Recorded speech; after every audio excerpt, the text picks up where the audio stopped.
omulungi omulabi w'emikutu gyaffe gino nenkwebaza emirimu gy'otusizaako engalo olunaku olwaleero zize ne Honorable Wasswa Lule former Honorable wa Lubaga North era nga mu Democratic Party naye nga tuze olunaku olwaleero okubaako ensonga zetwogereza enjawulo ezikwata ku ggwanga lyaffe. Kale nno mbeebaza eyo yonna gye muli ate ne mbasaba okweyongera okulaba emikutu gyaffe gino kubanga tuleeta abantu ab'obuvunaanyizibwa. Ssebo Honorable nsaba obuuze kuba tulaba. Akati Honorable wetujjidde olwaleero ku mpewo ng'ensonga ziringa bbiri eziri mu ddiiro. Ensonga esooka ey'omukago ogwa Democratic Alliance ogwagambye nti nno tugenda kuteesa n'ebibiina by'obufuzi byonna ate era tulabe nga tuleeta ennongoosereza mu mateeka agafuga ebyokulonda tukole transition ennungi. Tubagala okuteesa n'ebibiina byonna okuteesa ekyo kyojja otunnyonnyola. Akati ekyokubiri kwe kulaba nti bakola transition eri peaceful nga bateesa ne President Museveni. Eyo ensonga eri awo. Eyokubiri yeya General Muhoozi gaba CDF waffe tweet ze yakoze ng'agamba nti nno Erweru Bafuni ewedde emirimu teyavudde awoka n'agamba nti ajja kuba Sudaani ye Khartoum agibabamaamuleko n'awaana Mpuuga okufa obufi ate n'agamba nti mama wange Janet Kataka Museveni ye mukazi omulungi asinga wano mu nsi yonna ng'ogyeko mukyala wange Charlotte gwe njagala ddire President Museveni bigiri.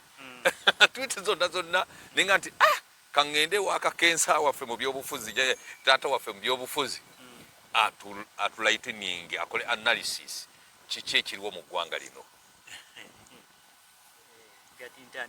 wonna wootandikirako nale tutandikire ku Democratic Alliance. Yes sebo nti baagala kuteesa. Yes kuteesa n'ebibiina by'obufuzi byonna ebiriwo ne President Museveni balabe nga bakola peaceful transition ey'obuyinza. Esebo balina kirowoozo bulowoozo yes okubanga tebalina buyinza basaba ndowooza oba ebibiina ndowooza basaba bibiina kubiina bibiina. Yes peaceful transition okujjako nalaba lwe balonkinga Democratic Alliance. Yes baali wana saidi z'ebbako lyabo abaagala okwegatta n'ebibiina ebirala bateese baayogera ku Democratic Party mpira yennyini Mpuuga yennyini yagamba nti eringa enkumbi eteri mu muyini. enkumbi eteri mu muyini eri awo etasobola kulima. Akati bw'oba oyagala okuteesa n'abantu ogezaako okulaba nti okuba persuadinga bajje boogere naawe. Yes olina okusooka okubeera nga gwe oli wathe. Yes Right then olina okuba persuadinga kati ku fronts zonna awo engeri gy'ayita ebibiina yenga individual newankubadde balanga Democratic Alliance naye tetumanyi kiki ekiri mu alliance eyo twakalabako DP block naye we baali batisaako omukono ku ndagaano twalaba ate Eriensikini yekka yasaako omukono. Eriensikini yateekako omukono yekka kuki ku alliance mbu kyenalaba bali abalala bajjanga ba witness. Eriensikini nga yakola alliance ne Democratic Alliance ne DP block ne Democratic Alliance kati awo kibula nti kizibu okumanya kiki kye yakola nakyo alliance ekintu tebakitambulula bulungi naye nga omuntu yavaayo ne bagamba nti ne bakola nankani omukolo gw'amaanyi nnyo era yali omugenyi omukulu nga bamulinze eddakiika ziwerawerako bamonitaringa bagaye nti asuuse kusaya queen awo bakoze ekindalimbira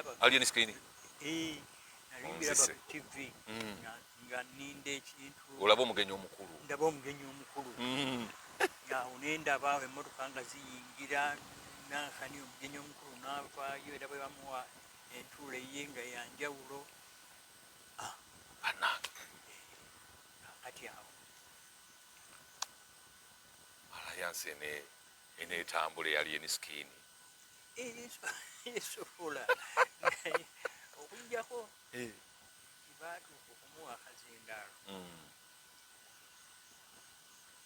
ebigambo byayogera tebyawumya nakabululu oba byamusimattuka oba tekigenderera oba toyinza kumanya ebigambo byeyagamba nti simibye birds of the same feather fly together nze nabba kasimu oli nabba ebitaano ebyo mbadde sijja kutuukawo kati n'oyita omugenyi omukulu najja na kyali kinene nnyo n'otegeka omanyi eyo gye bayita naked king syndrome nti oyinza okulaba abataka ovudde mu nankani mu baafu weerabidde okuteekako gawuno nojja bukolokolo newabulwa ekyokwogera bonna ne bawuniikirira buli omu ng'atya okugambako nina kino bwe kyali yamala ebigambo yabisuulawo bw'atyo mwena ne mukoteka emitwe omugaa nti omwana ng'atusse kati bayita nankani eyo take off teyali nnungi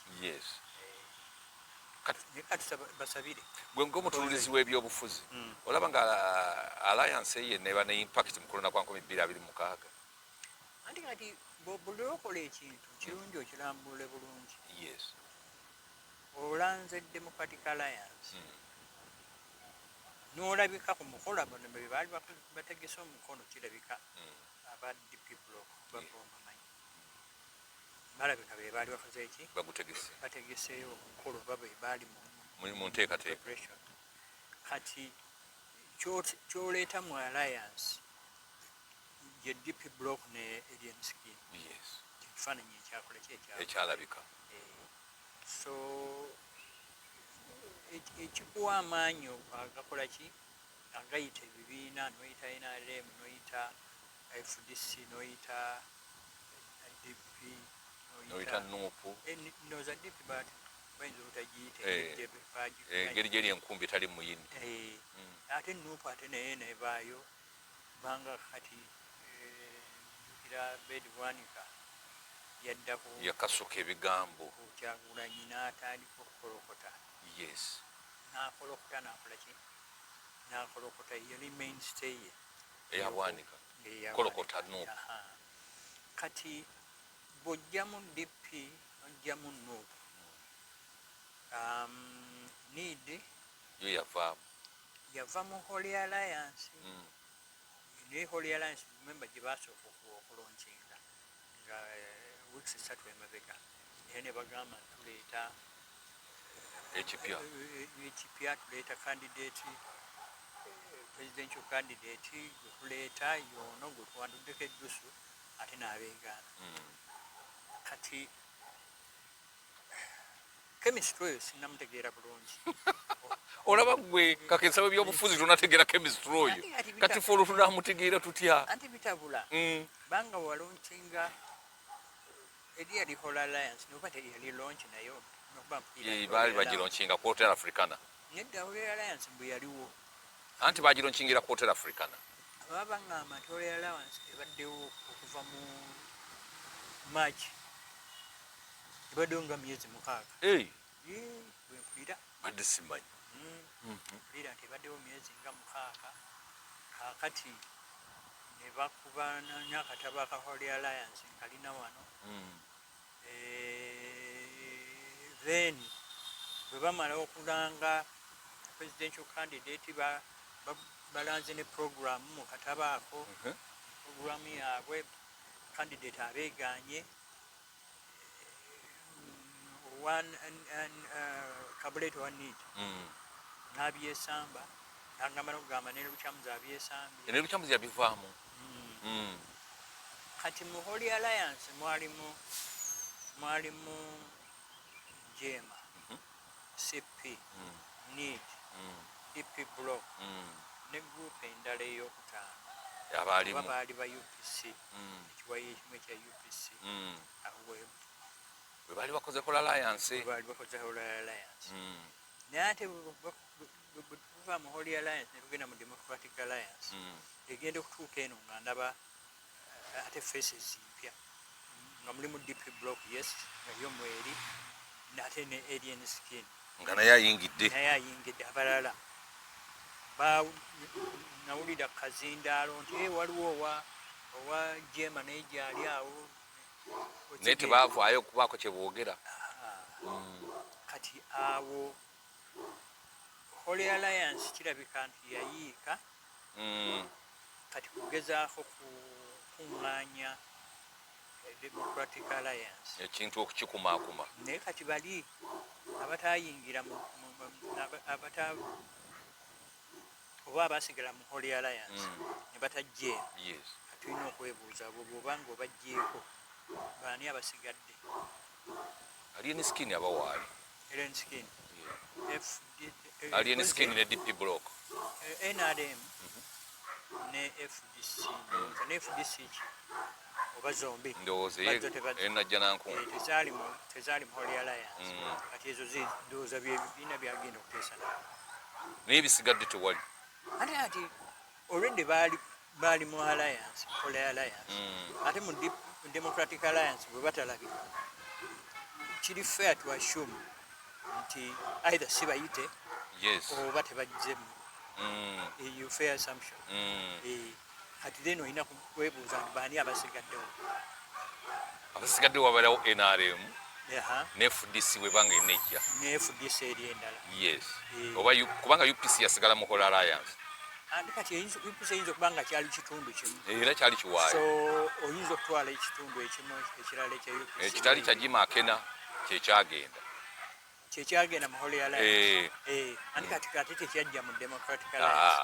Kati alina kugoba kya mpozi yajja kuyita kya Jimakena mu Democratic Alliance. So Alliance eno erina amakulu mu 2026 kiva ku kiki bagezaako okuteesaako.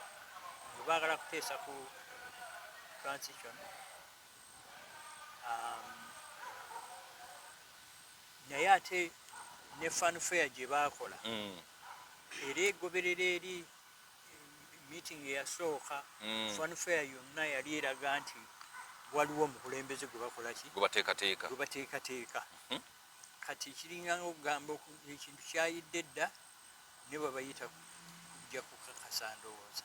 Kakati Mpuuga gwe baleeta gwe bagenda okuleeta oba Alien Skin gwe bagenda okuleeta kuba president? Kati ebifaananyi abantu bye baali bambadde byali bya Mpuuga. Ekitegeeza Mpuuga yayinza okujja, Alien Skin n'abeera ng'amutambulirako butambulizi. Eno tomanya nzokuba ne vice kubanga namuwulira agamba nti naye ebitabo abirina Alien Skin nga yeewaana. Nawulira n'oluzungu nga afuwafuwamu Mpola. Naye ate baavumirira ebyokufuwafuwa ebyo, ebikambwe nga boogera ku munnaabwe oli omulala owekavule. Kati ono simanyi, ate nga noono naye abifuuwa okufa obufi. simanyi kakati awo ngezezaako okubuuza bannange wali mu masanganzira naye nga nabo tebamanyi bakakasa bulungi oba tabifuuwa. Naye bw'obanga ovumiridde oli sajja ne bweyavuddeyo n'ebigambo ebikambwe ayinza okuba nga yawulidde ebigambo ebyo ebyamutabudde naye n'avaayo n'awanda omuliro. Kubanga omukulu Abedi Bwanika yayogera bingi. Yayogera naye omanyi nka nkubuulire, politics kintu kyansanyusa. Banga tugenda mu politics bw'obanga tolina gw'ovuganya ndowooza olemwa ebyobufuzi ebyokwogerwa toyina. Kati bw'onojjawo Nankani Kyagulanyi oba Bwanika anayogera ku ki Bwanika batakyalina kyakwogerako bwonna bwali ku Kyagulanyi. Kyagulanyi y'ensonga as if is an issue mu transition kati amuwanise politics wa Uganda amufudde ensonga ensonga ezitulumya omutwe wano nguudo naawe wadde okukeera awo ndowooza olabye nga lubi nnyo kati abatuuze bye baŋŋamba ebyo tufuneyo abantu abasobola okwogera ku nguudo tuleme kubira mu ntalo entalo waliwo okulwanagana n'okugamba nti nwanaganye ne gundi nti naye okulwana olutalo kati tufuniramu tetulina abwanika yayogera nempuliranga nalabika nga n'obulago busaakadde nga niŋŋamba nti abedi ng'awanze omuliro neŋŋamba leero tumalira luddawa kati byokulinnya alina kusooka kussa looza munne yalyoka yeewanike the problem tubeera n'ensonga mu byobufuzi ensonga ezindeese ensonga endese kyobula nti ensonga tezaali clear nokubadde nayiwulirayo akagambo transition wa gye tugenda naye nga ensonga ezisinga zaali kyakulanyi naye kati bwebanga yensonga kiraba we tufunira abaagala enguudo n'abaagala eddembe gye tugenda mu maaso byakyagulanyi baka kyagulanyi si takasuka mayinja talina mmundu kati bwemba njagala eddembe gye ŋŋenda mu maaso kati ate bw'omulwanyisa oyinza n'omutakula ennyo n'atabuka onalewaddayi kakati opadde ku analysis eyo ebadde ennungi nnyo nti omulabe waabwe kubandibadde bagamba bandibadde balwanyisa NRM nedda era kyobalaba nti nze politics mukwata bulala sikkirizanga bulijjo abantu nabo bennyini abekagule n'abalala beyita bannankyukakyuka kuvaawo okuddako undefined kibulaba nti bategeera oluusi mu byobufuzi baako n'ensonga nti nekindeese ti enguudo mbi amalwaliro tegalimu ddagala ensonga ezikwata ku bantu naye nkyukakyuka kidefining abantu beruwero tebabasasulanga nobeera n'ensonga nga zikwatagana nobeera ne cause kati era nali nkola analysis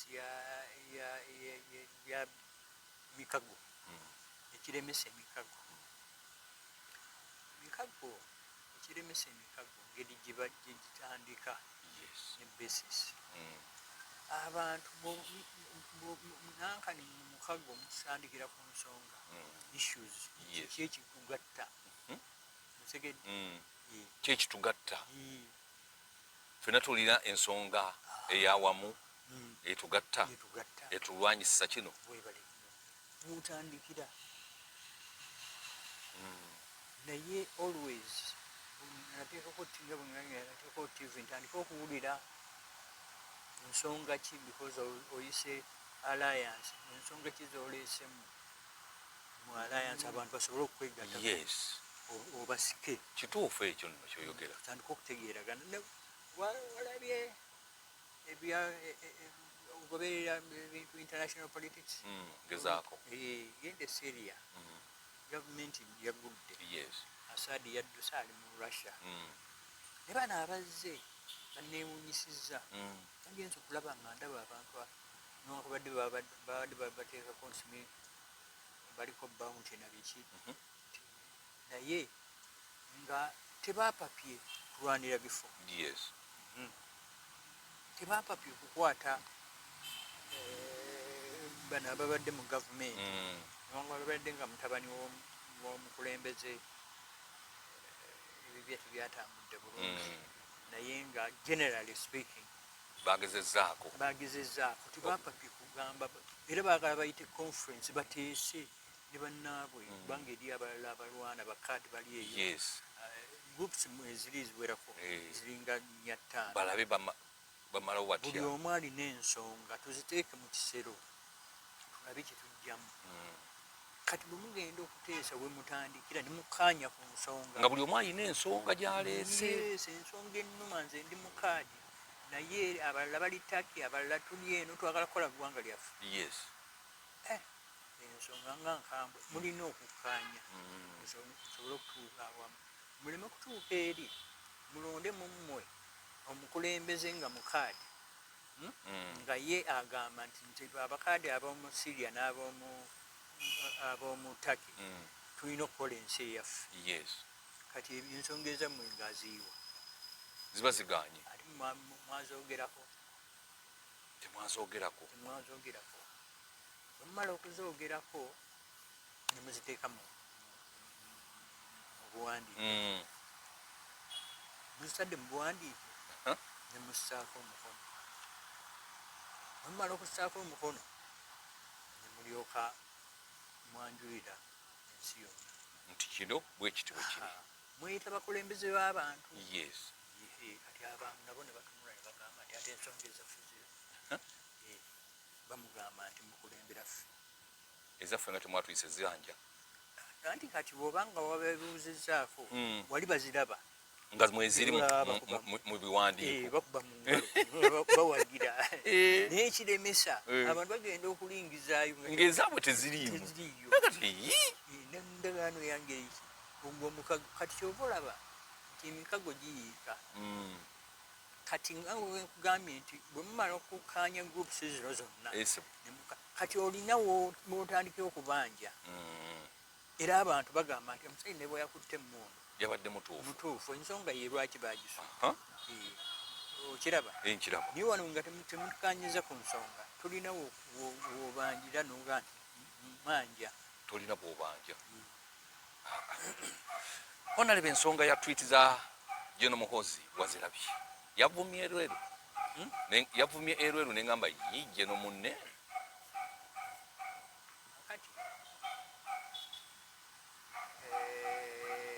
Muhoozi kyono wa internal affairs.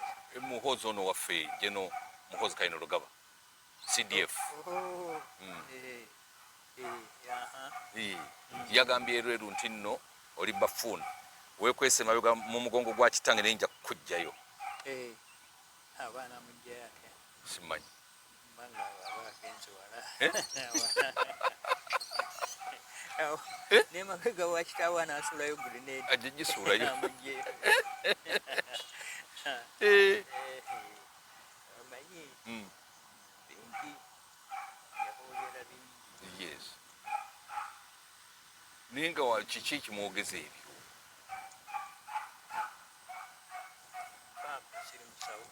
Toli musawo ajjanjaba obulwadde. Toli musawo ajjanjaba obulwadde. Omanyi waliwo ebintu ebimu kiri best okubireka. Ogamba nti sobola nze kukola analysis eyo sigitegeera. Ate kino ekyama olwaleero ogambye erweru oli Sudan. Maama Janet yabaddira President Mbigere yagambye nti Maama Janet ye kulembeza omukyala agenda okusooka okukulembera Uganda. Ekyo tekikanga nnyo n'ebiri ebirala bikanga. Ngamba ate olulala Kenya ate ndowooza abantu naye kyenyinza okwogerako abatuuze bekanga nnyo.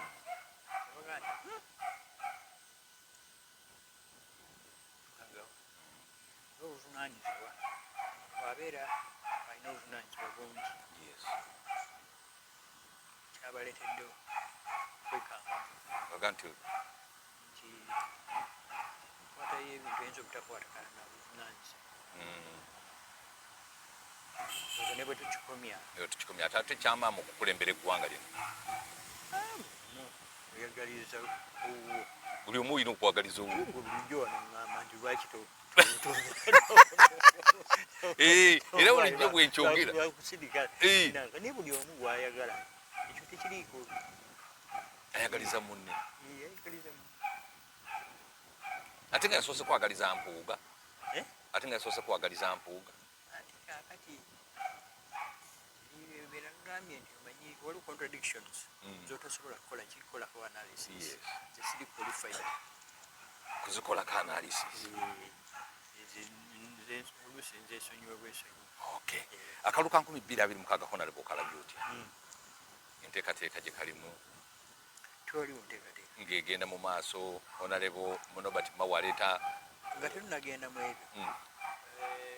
Ono wa electoral commission yasemba okukola yabakamu mu bajeti eyasemba sente ze tezaalimu tezaali lwaki oyogera oba zinaayita mu bajeti oyogera mu kulonda anti osooka kuteekateeka ne road map baagifulumya Honorable. road map si kuteekateeka.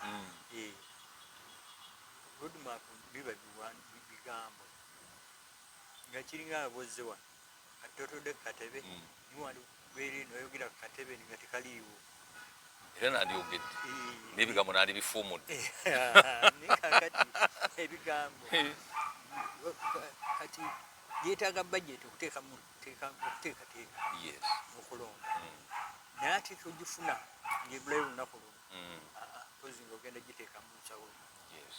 So waliwo bwe weetegereza omanyi ebyobufuzi bino biri complicated n'okwetegereza nnyo sayinizi ezikulaga oluusi nti wanaabaawo okulonda oba tewaabeewo. bwe waba nga tewaliwo okuteekateeka otandika okweraliikira tunaalonda oba tetulonda tugenda muki eno boogera kino naye nga kino kitambula bajeti yetambuza ebintu bya gavumenti. Kati awo nga bwe ŋŋambye last time budget saagiraba bulungi nti oba yawera teyaliimu bwalimu sente butono bwebuba nga bwalimu bwa by election oba naziteekamu eno ne bazikunkumulira omwo zonna ne baziteekamu ne batateekateeka bajja kusomesa bantu ye bimbe basomesaki ye babasomesaki babiyiseemu ezo naye ebirala balina okuteekateeka. ensebo tosobola kuteekateeka nga tolina budget tosobola. kati point number 1 badde ogamba ensonga endala ezikwata ku byokulonda anti kakati ndaba Robert Mao naye agamba agenda kuleeta reforms ez'ebyokulonda ate nga ne mukulu Mpuuga naye agamba aleeta reforms. Gavumenti esirise reforms gavumenti eyinza ozikkiriza nga gye bakolera reforms ezigijja mu buyinza. buli lwolaba omuntu gw'oyita owa opposition ng'aleese ekiteeso mu palamenti olina okwebuuza nti kiyiseewo kiki. ffe nga baanalisiti olina okwebuuza nti yes akireese kinaayitawo otegeera bwe kiyitawo weebuuza bangi babireeta ne bibeera eyo naye bwe kibanga kiyamba sayidi eri nga bakijja nga kidda akati buli lwoleeta ekintu ngondeese ekyukakyuka ekwatagana ne constitution olina okwebuuza nti nkuguliddewo oluggi oyingire naye n'ensirizi okuyingiriramu kati olina okwetegereza ennyo ekiseera yes oli agamba nti tugulewo nga bona ogulawo seefu ya banka naye abanayingira abanayingirirako otunula mu kaglaasi kano olaba feesi emu tugenda okugulawo nga n'abalala bagamba nti naffe weetuli kini ya ulinzi.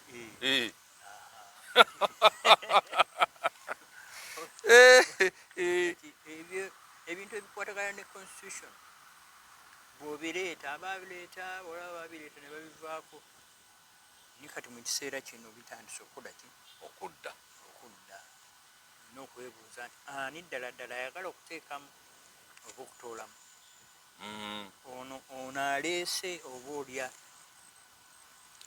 eyabisirikira yayagala okukukusa wali ensonga awo nno tulina akasandali kanene nnyo ak'ebintu ebyo babaleeta ebintu nti akati tujja kugitawo term limits age limits